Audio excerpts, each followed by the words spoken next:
من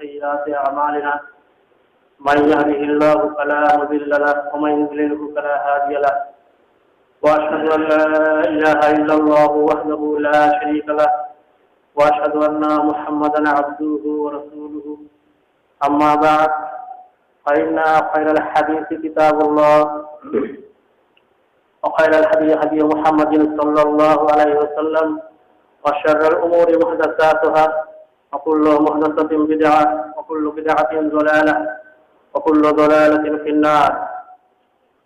فقد قال الله تعالى في كلامه المجيد وفرقانه الحميد: أعوذ بالله من الشيطان الرجيم بسم الله الرحمن الرحيم يا أيها الذين آمنوا قوا أنفسكم وأهليكم نارا। সমস্ত প্রশংসা সেই মহান রব্বুল আলামিনের জন্য, যিনি আজকের সাপ্তাহিক ঈদ অর্থাৎ জুমার দিনে আমাদেরকে একত্রিত করেছেন এবং আমাদেরকে তার জিকিরের মধ্যে শামিল হওয়ার সুমতি প্রদান করেছেন। সেই আল্লাহর প্রশংসায় অতঃপর মহান আল্লাহ সুবহানাহু ওয়া তাআলা নৈকট্য অর্জনের যে পথ, যে রাস্তা, যে মত, যে পদ্ধতি পৃথিবীর শুরু থেকে নিয়ে বিভিন্ন মাখলুকাতের মধ্যে তিনি ছড়িয়ে দিয়েছিলেন। ইনসানের আগে তিনি জিনকে সৃষ্টি করেছিলেন নিজের ইবাদতের জন্য, যার জন্য পবিত্র কোরআনের সূরা যারিয়াতের মধ্যে বলা হয়েছে, আল্লাহ সুবহানাহু ওয়া তাআলা বলছেন যে ওয়া খালাকতুল জিন্না ওয়াল ইনসা ইল্লা লিয়াবুদুন, আমি জিন এবং মানুষকে সৃষ্টি করেছি একমাত্র আমার ইবাদতের জন্য।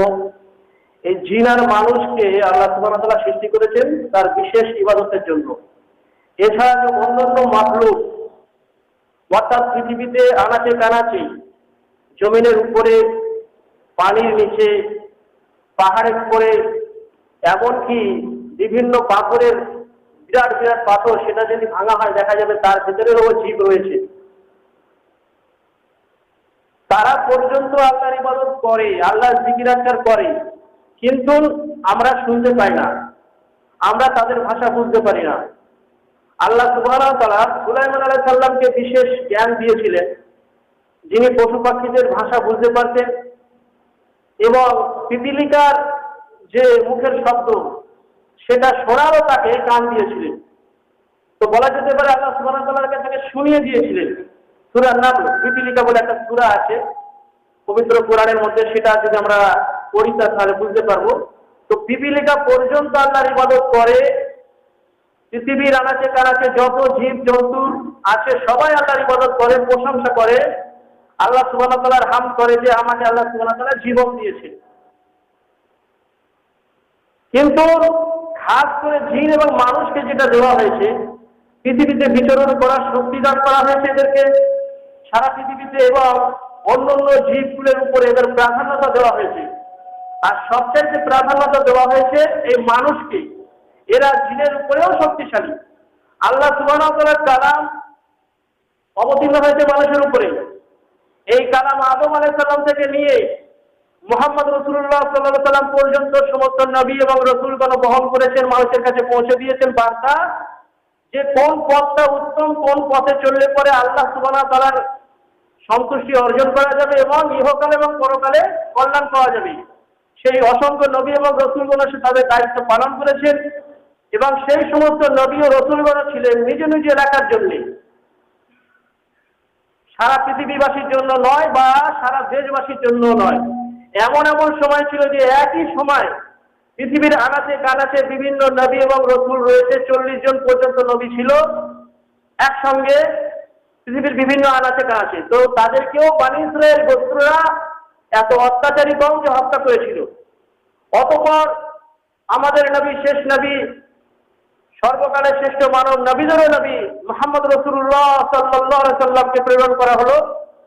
তার দ্বারা পৃথিবীতে আল্লাহ সুবহানাহু ওয়া তাআলা যে মনোনীত দ্বীন ইসলাম তাকে পূর্ণাঙ্গতা দান করেন আল্লাহ তাআলা। পবিত্র কোরআনের মধ্যে তিনি সূরা মায়েদার আয়াত নম্বর 3-এ ঘোষণা করে দিলেন।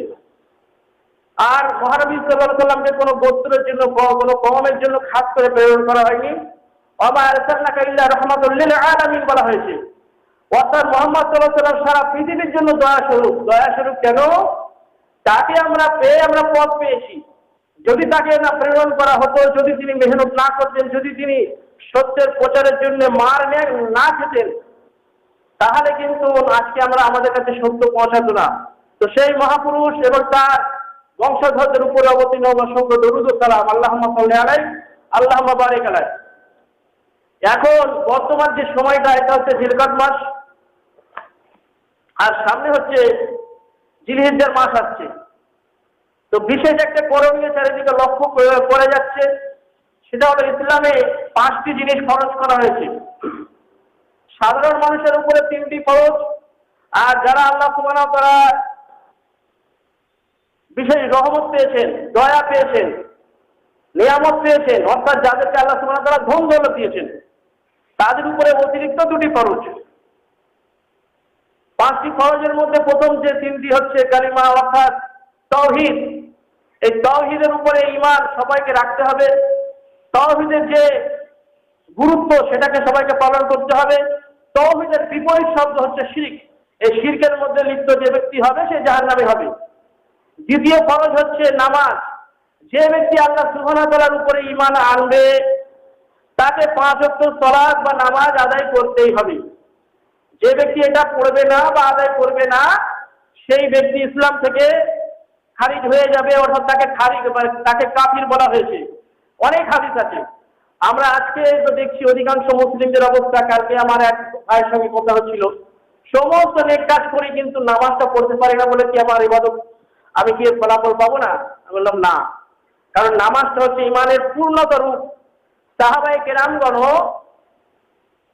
যদি তাদের কোনো সাথী সঙ্গী, যদি তাদের কোনো পড়োশী আত্মীয় স্বজন যদি ইবাদত কোনো একটা ছেড়ে দিত, কেউ হয়তো রোজা করলো না, বা কেউ হয়তো যাকাত দিল না, কেউ হয়তো অন্যান্য ইবাদত ভালোভাবে করছে না, তাকে কিছু মনে করতেন না। কিন্তু যে ব্যক্তি 5 ওয়াক্ত নামাজ পরিত্যাগ করতো তাকে তারা কাফির মনে করতেন। সহিহ মুসলিমে একটি হাদিস রয়েছে বর্তমান পরিপ্রেক্ষিতে, যেটা হচ্ছে আজকে আমাদের দেশে যে সরকার রয়েছে, আমরা এক বাক্যে স্বীকার করব যে এটা হচ্ছে আল্লাহ সুবহানাহু ওয়া তাআলা মুসলমানদের কোরআনকে ছেড়ে দেওয়ার দরুন, হাদিসকে ছেড়ে দেওয়ার দরুন, নিজেদের মধ্যে দ্বন্দ্বে লিপ্ত হওয়ার দরুন আল্লাহ সুবহানাহু ওয়া তাআলার আযাব স্বরূপ তিনি জালিম প্রশাসককে আমাদের উপরে নিয়োগ করে দিয়েছেন। তো মহানবী সাল্লাল্লাহু আলাইহি ওয়াসাল্লাম বলছেন, মুসলমানদের উপরে যে যে প্রশাসক আসবে, ইসলামী রাষ্ট্রের ব্যাপারে বলা হয়েছে যে তোমাদের উপরে যদি জালিম প্রশাসক আসে, যে খুব অত্যাচার করে, মানুষের উপরে খুব অত্যাচার করবে, সে কি করছে, আমাদের খেয়ানত করছে, অনেক কিছু করছে, কিন্তু তার বিরুদ্ধে তবুও তোমরা সংগ্রাম করতে পারবে না। তো কিছু কিছু সাহাবা বললেন, ইয়া রাসূলুল্লাহ, যদি তারা একদম অন্যায় অত্যাচারে লিপ্ত হয়ে যায় তো তবুও তাদের বিরুদ্ধে আমরা অস্ত্র ধারণ করতে পারবো নাকি? তো মহানবী সাল্লাল্লাহু আলাইহি ওয়াসাল্লাম বললেন, না, যতক্ষণ পর্যন্ত তারা সালাত আদায় করে, যতক্ষণ পর্যন্ত তারা নামাজ আদায় করে, তাদের বিরুদ্ধে অস্ত্র ধারণ তোমরা করতে পারবে না। এটা বোঝা যাচ্ছে যে একটা মুসলমান অপর মুসলমানের বিরুদ্ধে হাতিয়ার ইস্তেমাল করা হচ্ছে হারাম।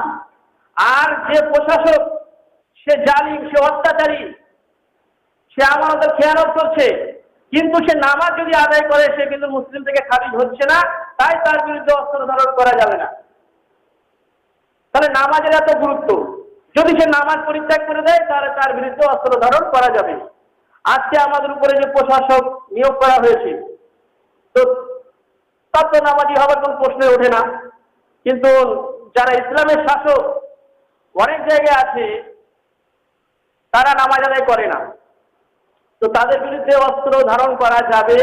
এটা আমি এই জন্য বললাম যে নামাজ আদায় করলে মুসলিম, আর নামাজ আদায় না করলে সে মুসলিম নয়, তাই তার বিরুদ্ধে অস্ত্র ধারণ করা যাবে। এটা সহিহ মুসলিমের বর্ণনা। তো বিষয় হচ্ছে নামাজ এত গুরুত্বপূর্ণ ইবাদত, অতঃপর আসছে রোজা প্রত্যেক মানুষের উপরে, নর নারীর উপরে ফরজ, সাবালক নর নারীর উপরে ফরজ করা হয়েছে রমজান মাসে।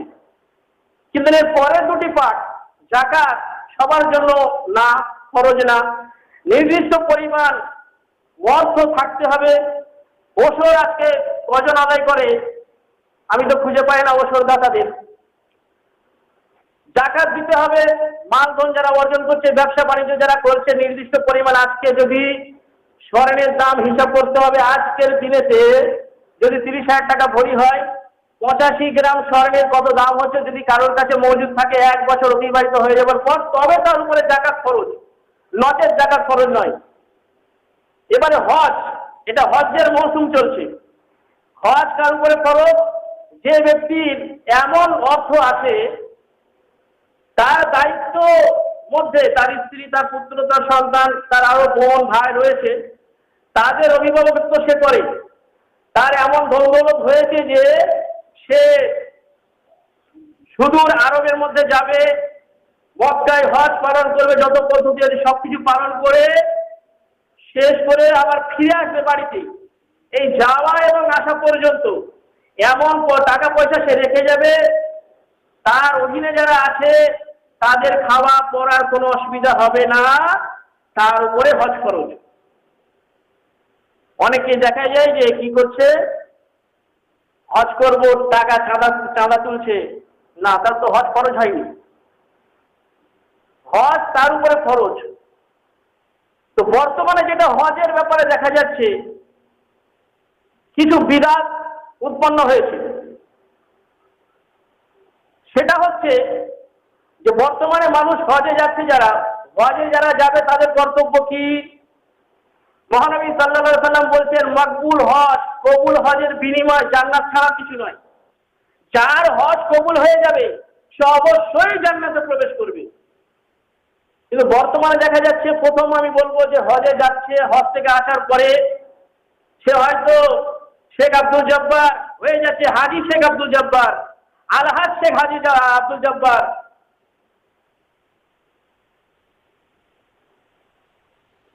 তো বিভিন্ন নামের আগে তারা আলহাজ বা হাজী শব্দ ব্যবহার করছে, অথচ এই শব্দ ব্যবহার করার অধিকার থেকে কে দিল সে কি জানে? হাজী সে ততক্ষণ পর্যন্ত হাজী, যতক্ষণ পর্যন্ত সে হজের আরকান পালন করছে ততক্ষণ সে হাজী। হজ থেকে যখন সে ফিরে এলো সে কায়গা হাজী। মহানবী সাল্লাল্লাহু আলাইহি সাল্লাম কি হজ করেননি? তার সাহাবায়ে কেরামগণ কি হজ করেননি? কই হাদিসের মধ্যে আমরা তো শব্দ দেখতে পাই না।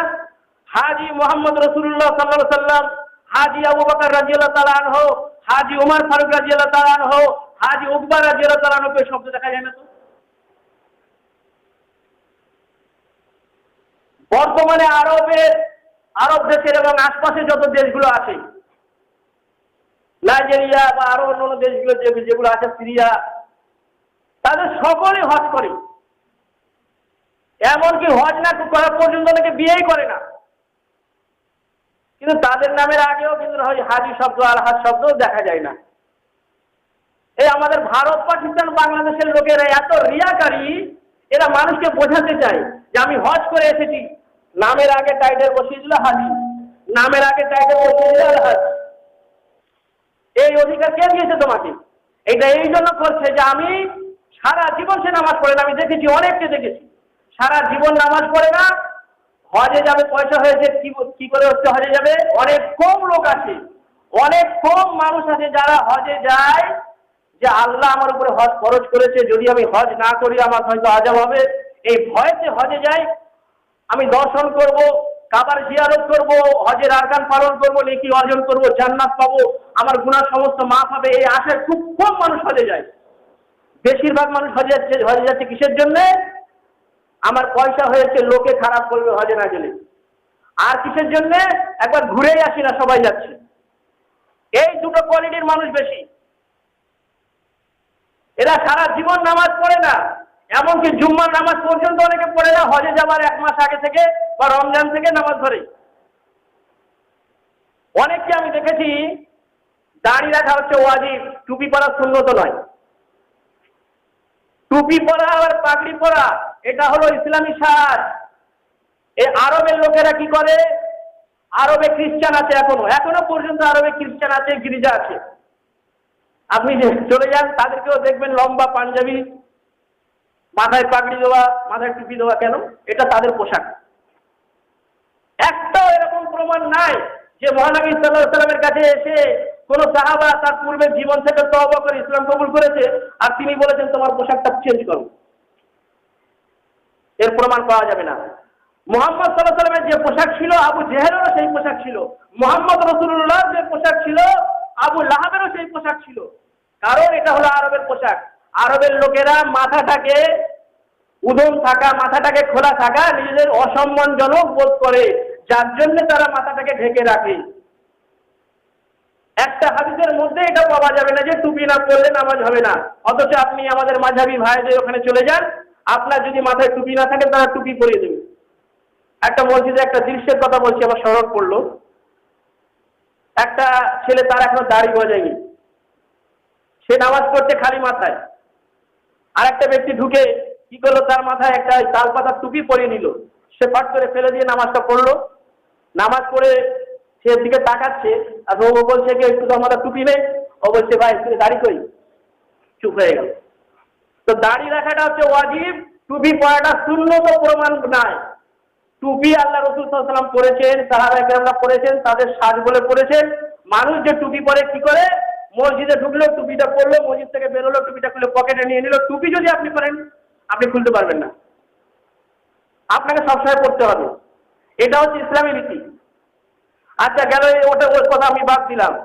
তারপরে আজকে যে রীতি রেওয়াজ হচ্ছে, হজে যাওয়ার পূর্বে যেটা করণীয়, হজে যে ব্যক্তি যায় যদি তার হজ কবুল হয় তার সমস্ত গুনাহ মাফ হয়ে যায়। আল্লাহর সাথে যেটা লেনদেন থাকে সেই গুনাহ আল্লাহ মাফ করে দেবে। অর্থাৎ সে যে গুনাহ করেছে, আল্লাহর নাফরমানি করেছে, মাফ করে দেবে। কিন্তু বান্দার সাথে যে হক, বান্দার সাথে যে নাইনসাফ করেছে, বান্দার হক যে সে মেরেছে, বান্দাকে যে সে কোন আত্মীয় স্বজন পাড়া প্রতিবেশীকে হক না হক গালিগালাজ করেছে, দুর্নাম করেছে, গীবত করেছে, এগুলা কিন্তু আল্লাহ মাফ করবে না। তাই হজ্জে যাওয়ার আগে তার আত্মীয় স্বজন পাড়া প্রতিবেশী বন্ধু বান্ধব সবার কাছে যথারীতি তাকে ক্ষমা চেয়ে নেওয়া উচিত, যে আমার দ্বারা এই ভুলটা হয়েছে, আমি এই ভুলটা করেছিলাম, ক্ষমা করে দেবেন। বা হয়তো আমার স্মরণ না থাকতে পারে, যদি আমার অজান্তে আপনি আমার তাকে কোনো দুঃখ পেয়ে থাকেন আমাকে ক্ষমা করে দেবেন, এই পর্যন্তই যথেষ্ট। কিন্তু হজে যাওয়ার আগে আজকে ফিস্টি হচ্ছে, আত্মীয় স্বজন পাড়া প্রতিবেশীদের সবাইকে ডেকে খাওয়াচ্ছে। আর আমার তো হাসি পাচ্ছে, রোজই দৃশ্য দেখছি হাসি পাচ্ছে। কি কালকেই দেখলাম দলে দলে দলে দলে গাড়ি যাচ্ছে, সব গাড়িতে লেখা আছে হজ যাত্রী। আরে ভাই সবাই হজে যাচ্ছে নাকি? সবাই কি হজে যাচ্ছে নাকি? হজ যাত্রী মানে কি? যাত্রী বলতে আমরা কি বুঝি? যারা যাচ্ছে গন্তব্যস্থানে যাচ্ছে, ওই গন্তব্যস্থান ওইখানকার যাত্রী। তো এরা সবাই হজে যাচ্ছে নাকি?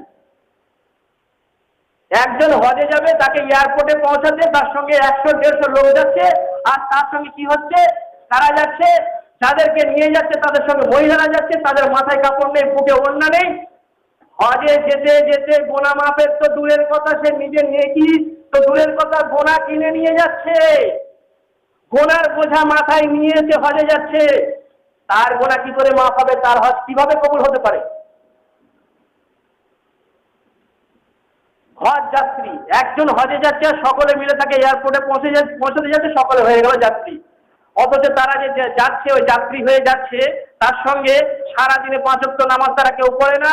প্যান্ট পায়জামা লুঙ্গি সব টাকনুর নিচে গড়াচ্ছে পুরুষদের, মহিলাদের উদম মাথা, তারা বেহায়া নির্লজ্জের মতো সেই সাজসজ্জা করে এগুলো পৌড়া যা কিছু মেখে, লিপস্টিক মেখে, তারা পুরুই ফ্লাপ করে সমস্ত কিছু করে যাচ্ছে হজ যাত্রী সেজে। আল্লাহ এদেরকে হিদায়াত দান করুন। এইভাবে যদি কেউ করে তাহলে সে হজে যেতে যেতে নিশ্চিন্ত রূপে সে নিজের গুনার বোঝা ভারী করে যাচ্ছে, তার গুনাহ সে মাফ হবে না। ওই গুনাহ মাফ হবে না, কারণ মানুষকে সে যে গুনার মধ্যে নামাচ্ছে। তাই অতিরঞ্জন, ইসলামে অতিরঞ্জন নিষিদ্ধ। অতিরঞ্জন কোনো মতেই করা যাবে না। যার জন্য আমি আজকে যে আয়াতটা পড়লাম যে ইয়া আইয়ুহাল্লাযীনা আমানু কু আনফুসাকুম ওয়া আহলিকুম নারা, হে ঈমানদারগণ তোমরা নিজেরা জাহান্নামের আগুন থেকে বাঁচো আর আহলে পরিবারকে তোমরা বাঁচাও। কিন্তু আজকে নিজেরাও জাহান্নামের গর্তের মধ্যে ঢুকছে, আহার পরিবার আত্মীয় স্বজন পাড়া প্রতিবেশী সবাইকে সে গর্তে জাহান্নামে নিয়ে যাচ্ছে আর মনে করছে আমি বড় নেকি কামাতে যাচ্ছি। আল্লাহ সুবহানাহু ওয়া তাআলা আমাদের ভেতরে যে ভুল ত্রুটিগুলো রয়েছে হজ্জের বিষয় সেগুলো দূর করার জন্য তিনি আমাদেরকে সুমতি প্রদান করেন, আর আমরা যেন রাসূল সাল্লাল্লাহু আলাইহি ওয়াসাল্লামের তরিকা অনুযায়ী হজ জিয়ারত যা কিছু করার হুকুম রয়েছে সেগুলো করতে পারি। আমিন।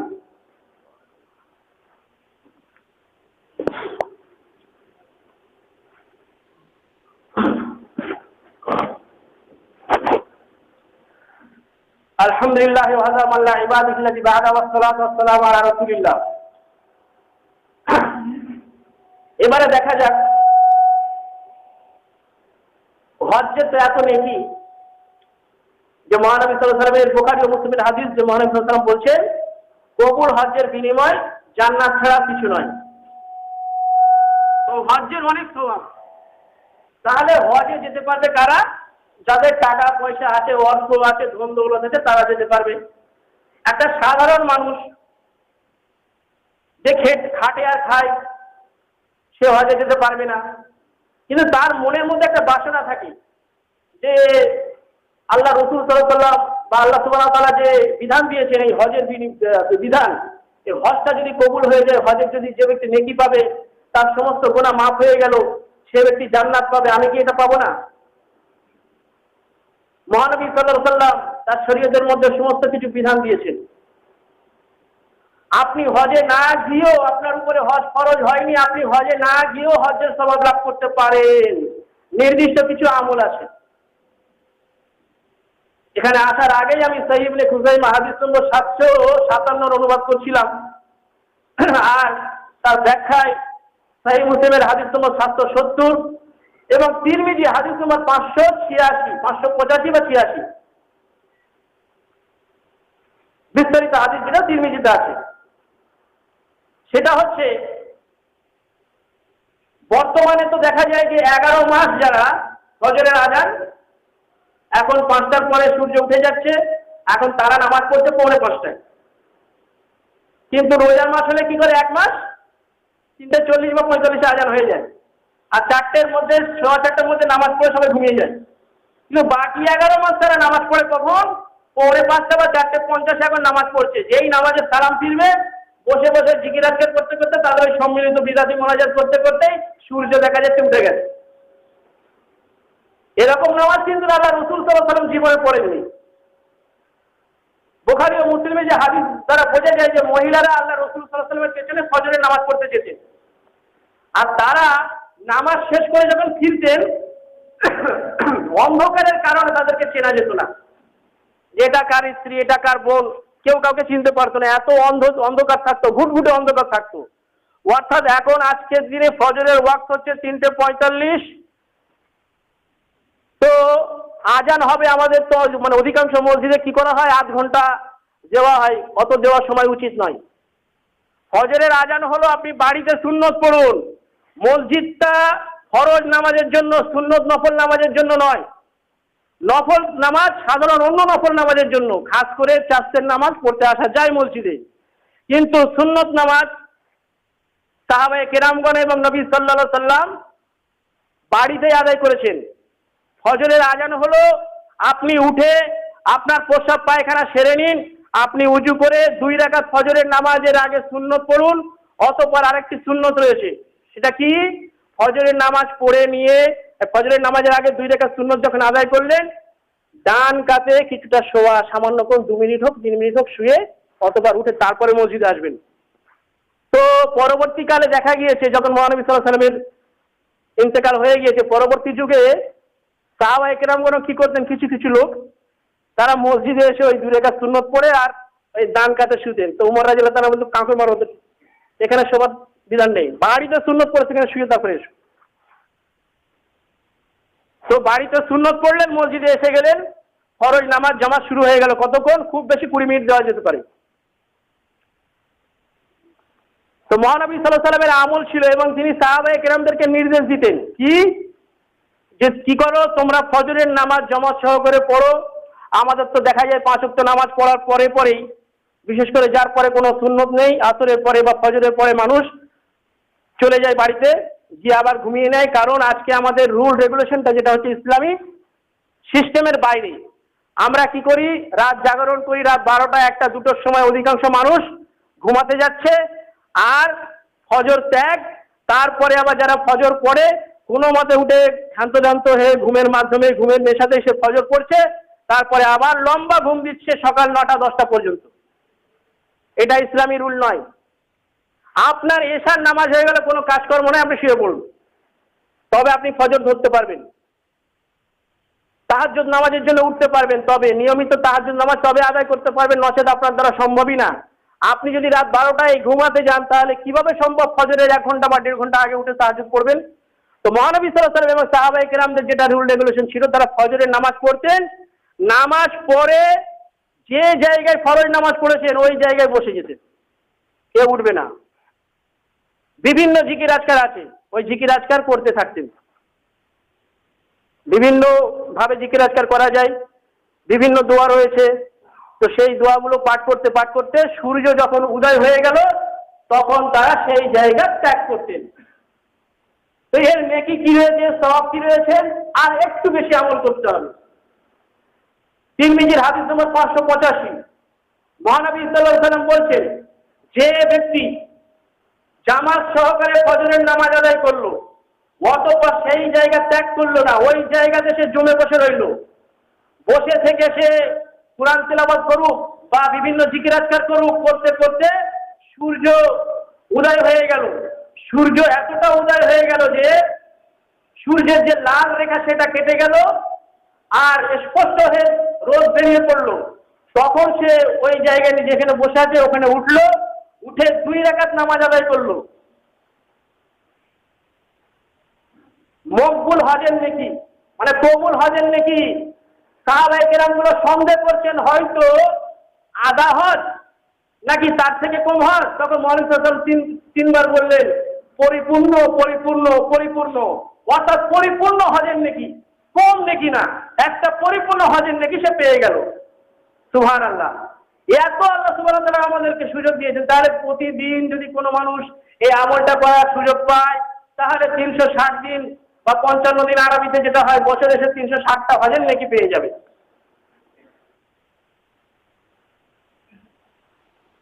আজকে মসজিদগুলোতে কি রয়েছে, ওযু করার ব্যবস্থা রয়েছে, কিন্তু সাহাবায়ে কেরামদের যুগে সেটা ছিল না।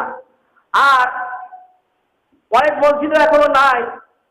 তো উযু করার ব্যবস্থা মসজিদে থাকতে হবে, ঠিক আছে, কিন্তু আপনাকে বাড়ি থেকে উযু করে যদি নামাজ পড়তে যান, আবু দাউদের সেই হাদিসের মধ্যে রয়েছে, মহানবী সাল্লাল্লাহু আলাইহি ওয়াসাল্লাম বলছেন, যে ব্যক্তি ফরজ নামাজ আদায় করার উদ্দেশ্যে বাড়িতে উযু করলো, অতঃপর সে মসজিদে গমন করলো, একদম পাক্কা ইহরাম বাঁধনেওয়ালা হজের নেকি সে পাবে। ইহরাম বেঁধে যে ব্যক্তি উমরা হজ সমস্ত আরকান সে পালন করলো, সে যতটা নেকি পাবে ততটা নেকি পাবে। পায়ে হেঁটে যেতে হবে, এখানে শর্ত লাগানো হয়েছে। আরেকটি রয়েছে, আপনি যে ফজরের নামাজ পড়ে নিয়ে আপনি যে বসে থাকবেন যতক্ষণ পর্যন্ত, যে কোনো নামাজ, 5 ওয়াক্ত নামাজ, যে কোনো নামাজের পরে আপনি যতক্ষণ পর্যন্ত নামাজের স্থানে বসে থাকবেন আপনার উযু ভাঙবে না। আপনি জিকির আজকার করেন বা চুপ করে বসে থাকেন, মসজিদে ফেরেশতাগুলো আসা যাওয়া করে, তারা সারিবদ্ধভাবে যতক্ষণ ওই ব্যক্তি বসে থাকে ততক্ষণ তার জন্য আল্লাহর কাছে প্রার্থনা করতে থাকে যে, হে আল্লাহ, একে তুমি ক্ষমা করো, এর উপরে রহম করো, একে তুমি ক্ষমা করো, এর উপরে রহম করো। আল্লাহ সুবহানাহু ওয়া তাআলা কি সেই দোয়া কবুল করবেন না? আরো হজ্জের নেকি রয়েছে। আজকে আমরা কি করি, দাওয়াতের কাজে পিছিয়ে যাই। দাওয়াতের কাজে আমরা পিছিয়ে যাই, মানুষকে ডেকে ডেকে ঘর থেকে বের করতে হয়, কিন্তু দাওয়াতের কাজের নেকি রয়েছে। আপনি নিজে গিয়ে ওয়াজ নসিহত করেন, বা আপনার উদ্দেশ্য এটা থাক যে আমার ওখানে যাচ্ছি সবাই মিলে, ওখানে যে আলেমগণ ওয়াজ নসিহত করবে আমরা শুনবো, আমাদের বড় ক্ষমতা নেই কিন্তু শুনবো। মহানবী সাল্লাল্লাহু আলাইহি ওয়াসাল্লাম বলছেন, সহিহ তারগিবে হাদিসে এসেছে, কোন ব্যক্তি যদি মসজিদে যায় এই উদ্দেশ্যে যে কিছু শিখবো বা শেখাবো, সেই ব্যক্তি একটি হজ্জের নেকি পায়। এত সুযোগ সুবিধা আমাদেরকে দেওয়া হয়েছে যে আমরা কম আমলে আমরা যদি ইখলাস রাখি, নিয়তটা যদি পরিষ্কার রাখি আর আমলটা যদি সঠিকভাবে করি মেনে, তাহলে আমরা কিন্তু ওই হজ্জে না গিয়েও হজ্জের সওয়াব লাভ করতে পারি। তবে কোনো ব্যক্তি যেন এটা না মনে করে থাকে যে আমি এই হজ মানে হজের ওই আমলগুলো করবো, হজের সওয়াব পাবো, আমার উপরে হজ খরচ হলেও যাবো না। যার উপরে হজ খরচ হবে তাকে সেখানে যেতেই হবে, একবার আপনাকে জীবনে হজ করতেই হবে। তো যেটা বর্তমানে করা হচ্ছে যে ওই হজে যাবার আগে সবাইকে ডেকে খাওয়ানো আর সবাইকে নিয়ে দল বেঁধে এয়ারপোর্টে যাওয়া একটা সম্পূর্ণ বিধান। হ্যাঁ, করা যাবে কোনটা?